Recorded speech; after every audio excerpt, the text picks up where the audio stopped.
علي احنا وين هوني؟ في ريشة النعام كفر بشكتي مسمينها.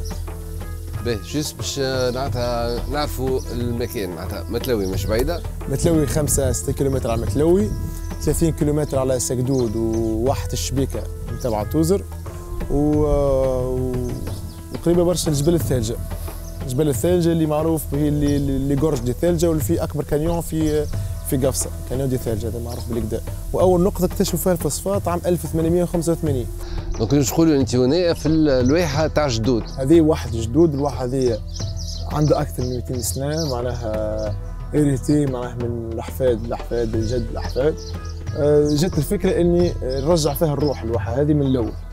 معناها نجم نعمل حاجة خليط ما بين الكامبينج، ما بين الطبيعة، ما بين نحافظ على البيئة، وما بين إنسان يجي هنا ويتعلم شنو باش يخرج من واحة النعام، كسوا يتعلم التاريخ، كسوا يتعلم الترانسفورماسيون تاع البرودوي اللي نعملوهم هنا، كسوا يعمل الكامبينج، لي روندوني، يعمل لي في تي تي، يعمل ليزاكتيفيتي كلهم موجودين هنا في الواحة تاع ريشة النعام.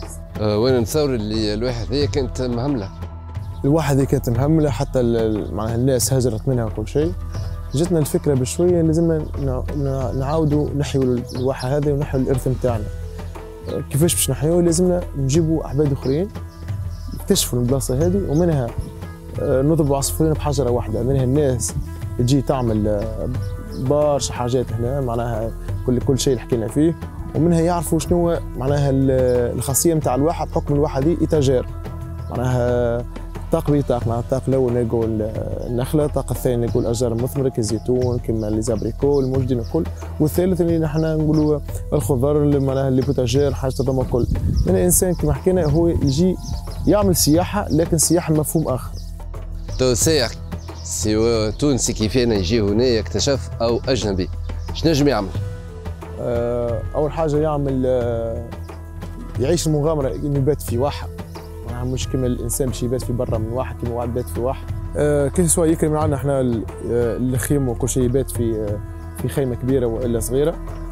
كيف يجرب الماكله نتاعنا ويكتشف الجاسترونومي لوكال الموجوده هنا عن طريق معناها الانسان اللي يخدم في الواحه، خاطر احنا عاملين تطبيق للفكره نتاع ليكونومي سوليدير، معناها الناس كلها ناخذ الفرماج مع الجاري، نمشي لجارتي الاخرى ناخذ من عندها الخبز، كل واحد ناخذ من عنده حاجه. معناتها الناس كل تساهم في العمليه هذه. هو من الاول احنا الفكره ان هي نعملوا خلق نتاع موطن، شغل نتاع ناس في بلاصه واحده. مثلا يجوا الحرفيين يبيعوا الحرف نتاعهم، يجوا نساء معناها يخدموا هنا في الريستورون اللي عاملينه احنا، معناها كل سوا باش هما يذوقوا الماكله نتاعنا تاع الريجيون نتاعنا. نعرفوا احنا بحكم قفصه ومتلوي وريشه النعام وكلها عندنا سبيسياليتي نتاع ديغوستاسيون تفرق شويه على الجهات الاخرين، او عندنا زاد حاجات ماكله خاصتنا بنا احنا معناها. وعندنا نظام اخر معناها ماكله الصيف وحده، ماكله الشتاء وحده، ماكله الربيع وحده. معناتها انتم هنا خلقتوا مورد رزق في دشره اللي معناتها ما عادش فيها حركيه اقتصاديه. صحيح. خاطر الناس كلها هاجروا. اي احنا خلقنا مورد رزق ولا حاجه حركيه في القريه هذه من خلال البروجي نتاعنا. كيف يجوا السياح ولا يجوا العرب ولا الاجانب ولا كسوا اي واحد باش يجي البلاصه هذه، لانه معناها باش يعمل فطور الصباح، باش يتغدى، باش ياكل حاجه، باش يشري سوفينير، باش يتعلم ما يشوف كيفاش مثلا باش ياخذ زاد الدقله، خاطر احنا نعرفوا نحن الدقله المارشي نتاع الدقله ساعات يقعد في الشجر بحكم الزوم دافير معناها يطيحوا في السوم. يقول احنا معناها كيف يجونا ذاك يجون السياح يشوف الدقله تعجبهم ديريكت ياخذ من الشجره، معناها من النخله هو ياخذ ديريكت. ما يبقاش الفلاح يمشي يدلل بالسلعه نتاعو معناها وتفقد الكاليتي نتاعها وتفقد حتى السعر نتاعها في البري.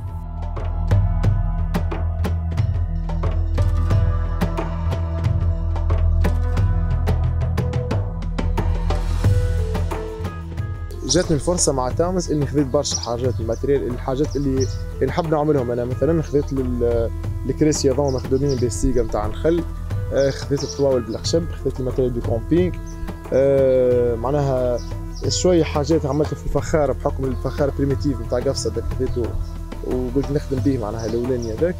وكل مره معناها ساعدتني بالكدا معناها عطتني ابوي باهي على الاخر معناها باش انا نكمل. بدات معايا وتو معناها الحمد لله معناها برشا حاجات كملناهم وبرشا حاجات قاعدين نكملوا فيهم بشوي.